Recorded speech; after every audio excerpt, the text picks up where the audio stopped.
பெரிய குழப்பத்தோட தான் வருவோம். அது மைண்ட் டக்குன்னு பிளாங்க் ஆயிரும். அதனால என்ன மனசுல இருந்து வருதோ அதை ஷேர் பண்ணிக்கிறேன்.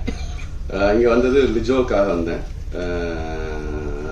ஏன்னா இப்பவும் லிஜோ எல்லாம் சொல்றப்போ ஒரு மாதிரி எனக்கு மேடம் ஆயிட்டாங்களா அவங்க அப்படின்ற மாதிரி தான் இருந்தது.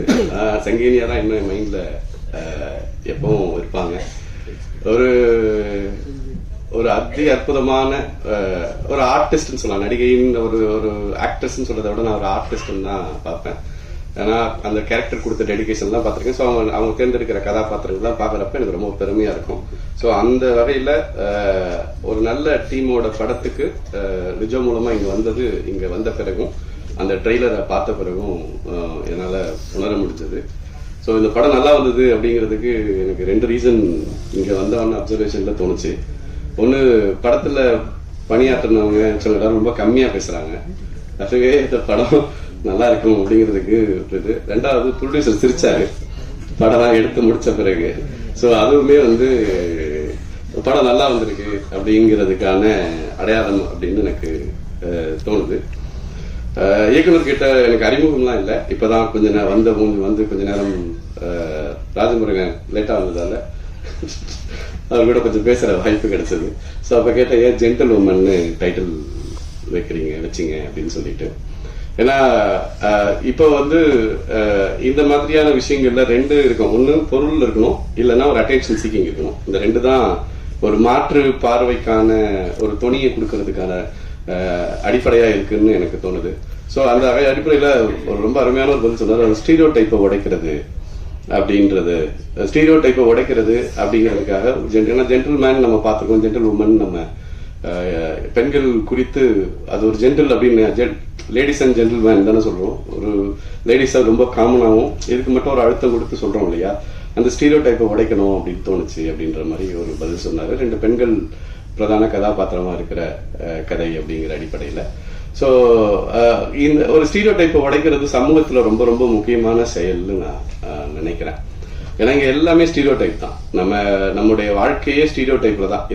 இந்த வயசுல நீங்க இது பண்ணணும், இந்த வயசுல இது பண்ணணும், கல்யாணம் பண்ணணும், இந்த வயசுல குழந்தை பெற்றுக்கணும், இந்த வயசுல இது போகணும், இந்த வயசுல செத்து போகணும் அப்படிங்கிறது வரைக்கும், பிறந்ததுல இருந்து எந்த வரைக்கும் எல்லாமே ஒரு ஸ்டீரியோ டைப் எலமெண்ட் தான். பத்திரிகையாளராக இருந்தப்போ சில முயற்சிகளை ஸ்டீரியோ டைப்பை உடைக்கிற முயற்சிகளை செய்யற வாய்ப்பு கிடைச்சிருக்கு. அதுல இந்த தருணத்துல அது ஏன் முக்கியமானது, நம்ம எவ்வளவு முரணா யோசிக்கிறோங்கிறதுக்கான ஒரு அனுபவத்தை பகிர்ந்துக்கணும்னு எனக்கு தோணுது. ஸோ குஷ்பு மேடம் அப்போ கற்பு பத்தி ஏதோ ஒரு விஷயத்த சொல்லிட்டாங்கன்னு சொல்லி தமிழ்நாடே கொந்தளிச்சது, பயங்கரமா கொந்தளிச்சாங்க. கற்பு பத்தி எப்படி அவங்க சொல்லலாம், நம்முடைய கலாச்சாரம் கெட்டு போச்சு, நம்முடைய ஒருவனுக்கு ஒருத்திங்கிற பண்பாடு போயிடுச்சு அப்படின்னு அரசியல் கட்சிகள்லாம் வீட்டு முன்னால போய் போராட்டம் பண்றது அதெல்லாம் பண்ணாங்க. அப்போ நான் பத்திரிகையாளரா ஒரு கட்டுரை எழுதுனா ரொம்ப கவனம் பெற்றுங்க. அந்த ஸ்டீரியோ டைப்பை உடைக்கணும்னு எனக்கு தோணுச்சு. அப்பதான் எனக்கு ஒரு புள்ளி வர கிடைச்சது. எய்ட்ஸ்ல இந்தியாலேயே 2வது பெரிய ஸ்டேட் அதிகமா நடக்கிற ஸ்டேட் தமிழ்நாடு அப்படின்னு. நீங்க கற்பு கலாச்சாரம் ஒருவனுக்கு ஒருத்தின்னு இவ்வளவு பேசுறீங்களே, அப்புறம் ஏன் எய்ட்ஸ்ல 2வது இடத்துல இருக்கு அப்படிங்கிற ஒரு புள்ளி உரத்தோட சேர்த்து நம்முடைய ஸ்டீரியோ டைப்பான இருக்கிற கருத்துக்கும் யதார்த்தத்துல நம்ம எவ்வளவு விலகி இருக்கோம். உண்மையாவே நீங்க உங்களுடைய ஸ்டீரியோ டைப்பான கருத்துக்கு இப்போ பெண்களை நீங்க கடவுளா மதிக்கிறது சொல்றீங்கன்னா அதே மாதிரி நீங்க மதிச்சீங்கன்னா பரவாயில்ல. ஆனா அத எண்ணத்துக்கும் செயலுக்கும் இடையில ஒரு பெரிய இடைவெளிய வைப்போம். அதுதான் ஸ்டீரியோ டைப்பினுடைய பிரச்சனை. அது நமக்கு ஒரு கற்பனையை ஒண்ணு கொடுக்கும், ஆனா யதார்த்தத்துல மிக மிக மோசமா நடந்துக்கும். அதுக்கு ஆப்போசிட்டா ரொம்ப புனிதப்படுத்தும் கற்பனையில. சோ அதனாலதான் ஸ்டீரியோ டைப்பை உடைக்கிற முயற்சிகள் எது இருந்தாலுமே நம்ம 2 கை நீட்டி வரவேற்கணும் அப்படின்னு நான் நினைக்கிறேன்.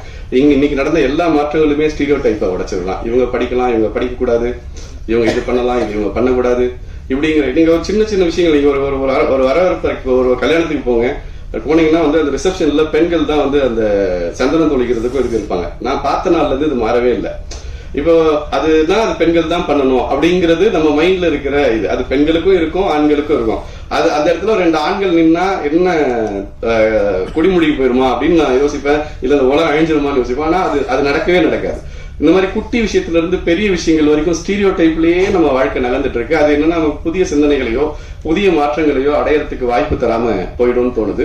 சோ அந்த வகையில இன்னைக்கு சிந்திக்கிறதுக்கோ இதுக்கோ வாய்ப்பு தராத ஸ்டீரியோ டைப் விஷயங்களை உடைக்கிற முயற்சியா ஜென்டில் உமன் திரைப்படம் வந்திருக்கிறது அப்படிங்கிறது ரொம்ப மகிழ்ச்சியும் மனநிறைவையும் தருது. அந்த வகையில இயக்குனருக்கும் படக்குழுவினருக்கும் இதுல நடிச்சிருக்கிற எல்லா திறமைசாலிகளுடைய ஒன்று கூடலா நான் பாக்குறேன். ஏன்னா இங்க பேசிட்டு இருக்கிற எல்லாருக்கும் ஹரியோட திறமையை பத்தி நிறைய பேசியிருக்காங்க. லிஜோ நல்லா தெரியும், லாஸ்லியா பத்தி பேசின இந்த விஷயங்கள், இப்படி ஒவ்வொருத்தருமே அண்ட் ஒளிப்பதிவாளர் ஆரம்பிச்சு படத்தொகுப்புல ஆரம்பிச்சு டெக்னீஷியன்ஸ், நம்ம ப்ரொடக்ஷன் டிசைனர்ல இருந்து எல்லாருமே வந்து படத்து மேல வச்சிருக்கிற நம்பிக்கை இன்னும் ரொம்ப பாசிட்டிவான விஷயம். ஒரு படம் முடிச்ச பிறகு அப்படி ஒரு கான்பிடன்ஸ் வர்றது ஈஸி இல்ல, பயம் தான் வரும் யூஸ்வலா ஒரு படத்தை முடிக்கிற உடனே.